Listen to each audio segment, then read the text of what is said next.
Durante a pandemia, eu emagreci 8 quilos graças a jejum intermitente e técnicas de meditação. Eu tenho quase 45 anos, meu aniversário é daqui uns dias, e fora uma gastrite crônica, sou uma pessoa bastante saudável, apesar de ser sedentária.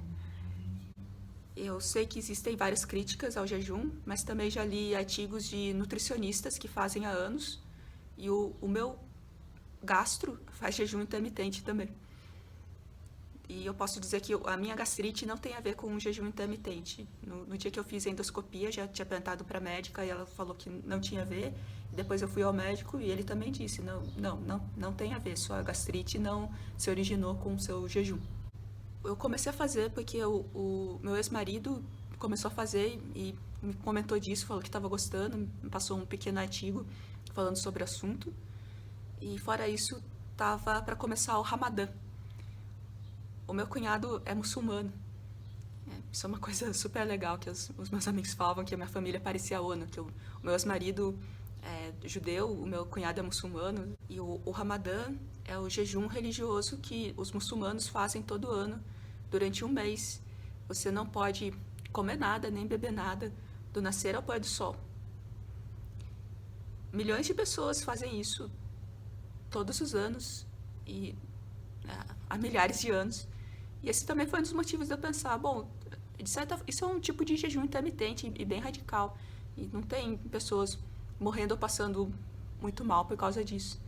Então, eu também vou entrar nessa onda.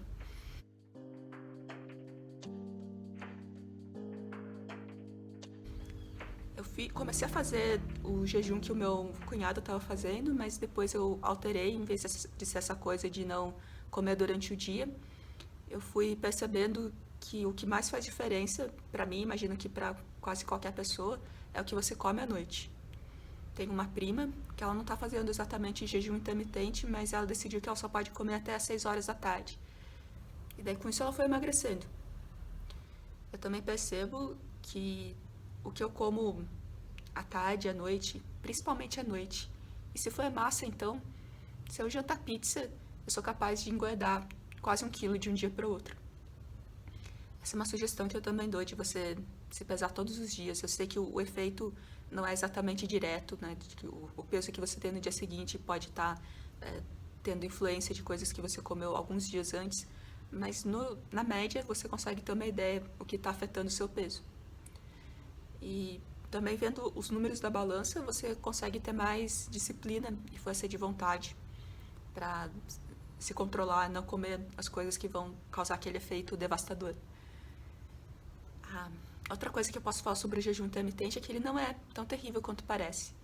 Quando você se decide que você não vai mais comer no dia, você não fica sofrendo e passando fome como em outras situações. É como se acontecesse algum mecanismo psicológico na sua cabeça que assim, ó, por hoje acabou, tá? Tudo bem. Você pode até ter uma pequena fome, mas não é um sofrimento intenso de fome. Eu acho que é diferente de se você ficasse pensando, mas será que eu devia mesmo estar fazendo isso? É tão sofrido. E se eu for pegar só uma coisinha ali na geladeira? Se você não fica nisso, e sim você está na firme decisão de hoje eu não como mais, aquilo não fica como uma angústia ou como um sofrimento para você. Eu sou capaz de emagrecer uns 300 gramas, às vezes 400 gramas de um dia para outro. Eu costumo fazer aquele que você fica em jejum de 24 horas, de 1 ou 2 vezes na semana, mas não em dias consecutivos. E a história da meditação, o que eu acho que me ajuda é a tal técnica que eu publiquei ontem de você inundar seu corpo com endorfinas. A minha hipótese de que a gente precisa de doses diárias de prazer e satisfação.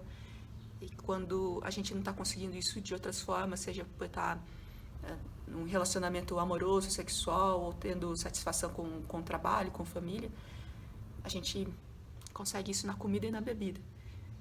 Mas, se você usar as técnicas de meditação e de visualização criativa que eu descrevi, você consegue a sua dose de satisfação diária com esses truques mentais, e daí você não precisa procurar isso na comida. Você se alimenta com coisas saudáveis, pensando, eu preciso me alimentar, vou comer isso de frutas, verduras, legumes, mas você não precisa obter o seu prazer e satisfação comendo e bebendo. O outro ponto eu, quando era casada, eu tinha muitos prazeres gastronômicos. Era muito comum a gente sair para jantar em restaurantes que tinha. A gente jantava com entrada, prato principal, sobremesa, vinho de sobremesa. Era tudo muito divertido, mas também era uma esbórnia. E eu estava engordando cada vez mais. Uma coisa que eu percebi é que os prazeres, além dos degustativos, tem uma coisa de um ritual também. E aquela coisa de você estar num lugar, ou de você terminar a refeição e continuar com seu vinho, ou pedir um vinho de sobremesa. Isso também alimenta o seu prazer. E daí quando você decide que você não vai mais ingerir toda aquela comida ou bebida, ou até parar de beber, eu parei de beber e foi uma coisa muito boa, né? Tanto para a saúde quanto financeiramente. É muito melhor que a gente não beba álcool. Mas é o que eu posso fazer, depois das refeições eu costumo passar ainda um tempo à mesa com a minha irmã e a gente fica papeando, a gente pega um copo de água com gás, ou então faz um chá. E você tem também um gostinho daquele ritual que traz a proximidade com tranquilidade, homeostase, de estar curtindo, mas sem precisar da bebida alcoólica ou sem precisar de coisas que engordam. Então, pense nisso também, que você pode ter uma estrutura de prazer e satisfação, mas cortando os alimentos e bebidas que engordam.